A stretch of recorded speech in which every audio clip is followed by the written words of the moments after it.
Welcome to the CES and the booth of Mercedes-Benz here 2020. Why am I surrounded with pictures of the movie Avatar, and what is the name AVTR about?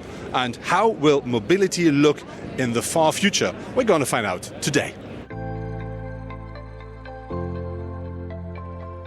What really unites us is the quest to push the boundaries of technology. Lightstorm, his company, has always been about, how do you get to the next technological edge of filmmaking, which is what we're trying to do in the car business, the in or unrest for what's next, always pushing beyond, always thinking about what the next great thing is, and letting your energy, your fantasy, your creativity work for you. But that's not the only thing. It's also about sustainability. That's what the Avatar movie is about. It's a message to bring harmony between man and nature. And that's also what we want to do with our sustainable business model, make sure that mobility in the future has zero impact on nature. So next to me now is Gordon Wagoner, Chief Design Officer of Mercedes. Gordon, I have a question. When we talk about that concept car here, the future of the mobility, how interesting is it to create something like it? And how was the cooperation with Avatar or being inspired by this? Yeah, I think for us it's a dream come true, designing a car that is inspired by a fantasy or sci-fi movie like Avatar.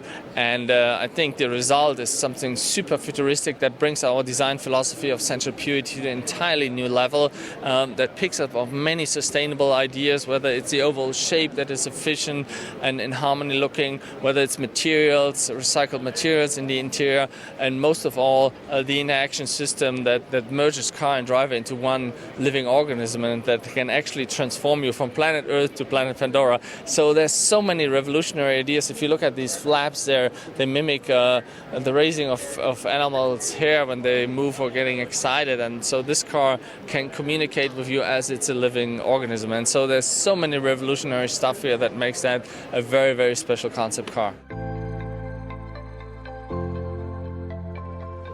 The design language of this concept, of course, is extremely modern, far into the future. But when you look at the front of the car, I will instantly recognize this is part of the EQ family. And this is because of the shapes of the colors of the car. But on the other hand, when I look at this small star and this big surface at the front, that reminds me of the super sports cars of Mercedes out of the 70s and 80s. And so you do find both in that car, which one is the heritage and the other one is the far future.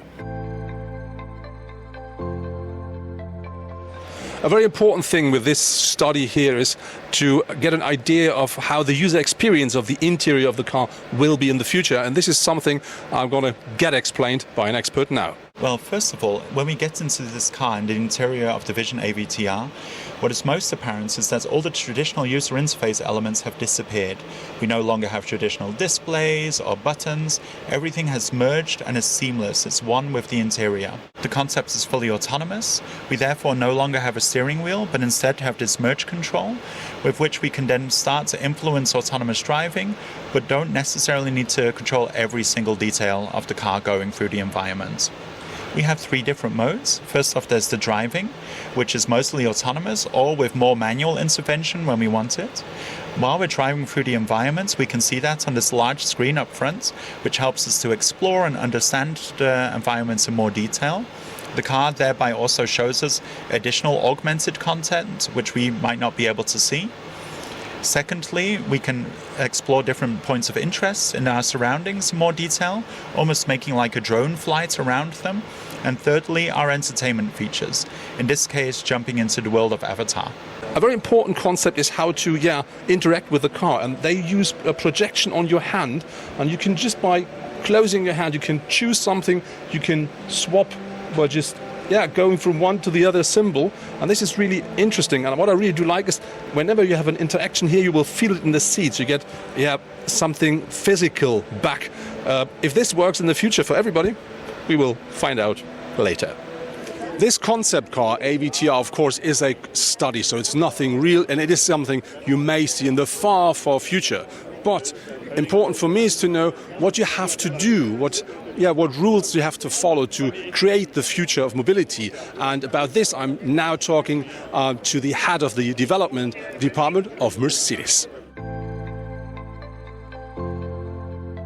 When we talk about Mercedes-Benz and the future of Mercedes-Benz cars, or let's say the future of mobility, how will this look like, and what are the big poles you have to be focused on? Well, we are redefining actually the R&D strategy of the company to take on the challenges that we're facing at the moment. So let me start first with the emotional product lead, which is our first pillar. So the product has to be emotional outside, inside, interior, but also in its services.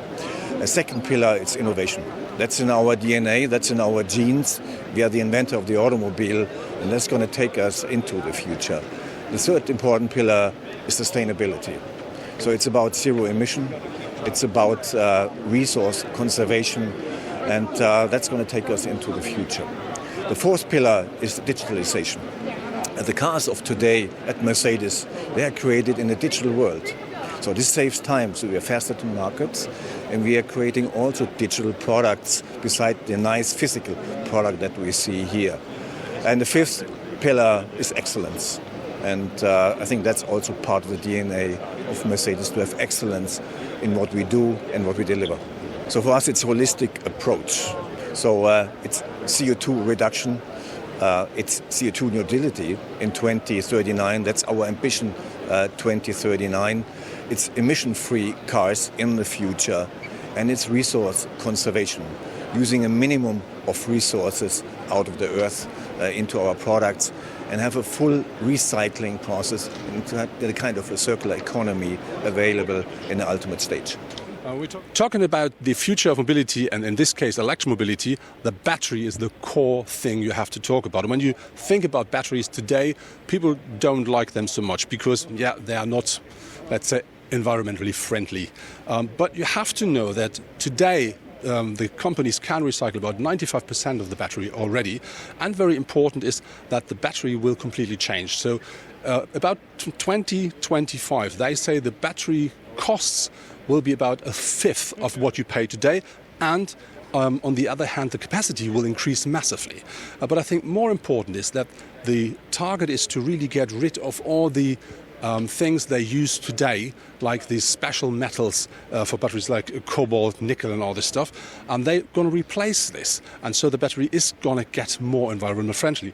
And another thing is, when you look at how the battery is built, we have liquids at the moment in the battery which are flammable, which are toxic, and that means that you have every single cell has to be completely sealed, and if you look about the whole battery package, it needs to be sealed as well, and it needs to be very strong. If you have an accident, nothing will happen.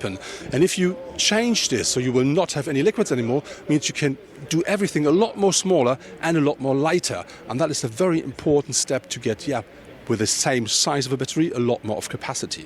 And the far thing they're going to look at is the future in about 20 years. Then batteries will be completely organic, and that means that you can not only recycle a battery, then your battery is just organic waste. Very important is, if we talk about the future, we talk about sustainability, and this is what you find inside of the concept car everywhere. So for instance, have a look here. This is a surface which touches a bit like soft leather. You will find this inside the car, but this is recycled plastic. So really something interesting that touches, like real leather. And when you look here, you do find something that looks a bit like, a very, very expensive piece of wood, but it is a liane. And this is something you can just climb, just pick up in the rainforest, and so you clean up the forest, to be honest, and you will have this as an end product. So something very interesting, and here you can see the plant. You look here, this is a fabric, something quite soft, quite smooth and easy, and this is made out of plastic bottles, a completely recycled material, and this is what you find as the cover of the front seats at their rear side. So recycling everywhere. One good example for the being inspired by the movie Avatar are these 33 flaps here at the rear of the car, which are, I was inspired by the animals in the movie. And interesting with these flaps is they can not only move to completely change the aerodynamics of the car, they are also illuminated, which then means they can transport information from the car to the outside. Like, for instance, they can tell you, if you drive behind, what is the mood of the driver. Will the car turn left or right? Will it may change lane? Will it accelerate or decelerate? So that really is something where the car gets a life. Looking at the interior of the car, you can really see how it was inspired by the movie Avatar, because when you look at the shape of the seats, they were inspired by the shape of the hammocks, so where the people slept in the movie. And when you look here at the rear seats, this shape goes around and closes at the top, so that gives you something like a crew core, something really cozy, very nice, something where you feel safe. So for your kids when they sit on the rear seats, for instance. When you look, what I think very interesting is at the center console. I think you can see it up here a bit better. So the shape from the center console going into the dashboard, very soft and smooth. This is something that was inspired by the trees. So you have the trunk, and then you go into the branches, a very smooth and soft thing, which we already know. So we're used to that kind of shape, and this is something why it works so beautifully here. And what I really do like is, if you really talk about being inspired and let the nature work, you do find this here. It goes from the center console over the dashboard into the A-pillar. So this is one shape. And even the engineers said, the 3D picture looks a bit like, this couldn't work, but when they built the car, you see, it is working. The concept AVTR here at the booth of Mercedes at the CES in Las Vegas really is a look into the far future of mobility. What I really do like with the car is that you can really see and feel how much inspiration the Mercedes guys received from the movie Avatar. But on the other hand, to be honest, is that car really gives you a look into the far future, and I'm not quite sure how much of this concept will really come into production, but we may find out this in the future.